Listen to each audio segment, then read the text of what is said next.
Kid screws up because he leaves his fingerprints. I guess he wasn't so sloppy before, but he's been getting really sloppy lately. And so police investigate this death, and they look through the room and they find his fingerprints, so now they know who he is. And so, boom, they start a nationwide manhunt looking for Kid. And soon, screenshots from the security footage and an old mugshot of his are posted up everywhere, all over the news. But by this point, Kid has already fled. He's hundreds of miles away from the place he last murdered.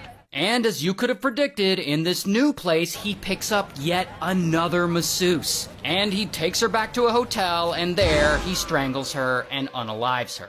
So this is number 5. After that, he escapes again, and he goes to another town, and he crashes at a friend's house. Now, this friend, she's a widow, so we'll just call her Widow. And Kid, he's staying at her house, and she's like, "It's so good to see you." She has no idea he just unalived 5 women, 4 of them in the last 3 weeks. And so he lays low with Widow, and she doesn't suspect a thing. And everything is going great for him. I mean, police have no idea where he's at.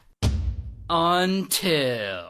Here's the thing though. I mean, you remember Kid has stolen a bunch of stuff from his victims, including their cell phones. And at some point, he uses one of the victims' phones to make a couple of calls. And police have actually been tracking the SIM cards of those phones. And so the second he makes those calls, boom, they got his location. And so they send a squad out to that location, which is actually Widow's house. Meanwhile, Kid and Widow are there at the home watching TV, and suddenly a picture of him shows up on the news.